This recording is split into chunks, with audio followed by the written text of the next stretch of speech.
ভোটাধিকাৰ প্ৰতিষ্ঠা কৰলে এটা গণতান্ত্ৰিক অধিকাৰ, এটা গণতান্ত্ৰিক অধিকাৰ সাংবিধানিক অধিকাৰটো গতিকে সাংবিধানিক অধিকাৰ অনুযায়ী মই বৰপেটা লোকসভা সমষ্টিৰ এগৰাকী ভোটাৰ।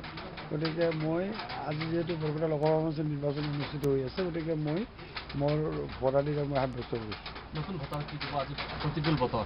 মই নতুন ভোটাৰ তেওঁলোকৰ কাৰণে মই নতুন ভোটাৰ এইটোৱে আহ্বান জনাম যে তেওঁলোকে যিহেতু প্ৰথম তেওঁলোকে এটা নাগৰিকত্ব তেওঁলোকৰ অধিকাৰ বা ভোটাধিকাৰ অধিকাৰ তেওঁলোকে সাব্যস্ত কৰিবৰ কাৰণে সুযোগ পাইছে।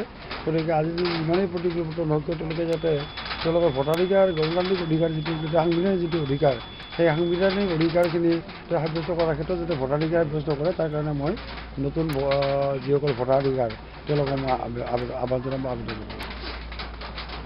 আৰু আপোনাৰ কেনেকৈ অনুভূতি, এক্সাইটমেণ্ট, অলপ ভয় বতৰৰ বাবে? নাই ভয় বতৰৰ বাবে মোৰ তেনেকুৱা মানে কোনো হেৰি নাই, এক্সাইটমেণ্ট নাই। মই কিন্তু কথাটো হৈছে কি যে হয়তো আমি ভবা ধৰণে হয়তো পলিং পাৰ্চেণ্টেজৰ কিছু অলপ হেৰফেৰ হ'ব, কিন্তু আমি ভাবিছোঁ যে ইয়াৰ এই প্ৰতিকূল বতৰৰ কাৰণে চিম্পলি এটাই ইম্পেক্ট কৰিব যে বোলে হয়তো মাৰ্জিনটো অলপ কমিব পাৰে, কিন্তু তাত বাহিৰে বেলেগ ধৰণৰ চাৰিটা সমষ্টিৰ নিৰ্ণয় কৰিব।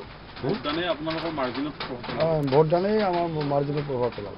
4টা সমষ্টিৰ ভোট মিত্ৰজোঁটৰ লগত 3টা কেনেকুৱা দেখিছে? নাই চাৰিটা আমিতো আচলতে চাৰিটাই আমি আশা কৰিছোঁ, কিন্তু এতিয়া যিটো বৰপেটা ধুবুৰী লোকসভা সমষ্টি, ধুবুৰী লোকসভা সমষ্টি ত্ৰিকোণীয়া প্ৰতিদ্বন্দ্বিতা হৈছে।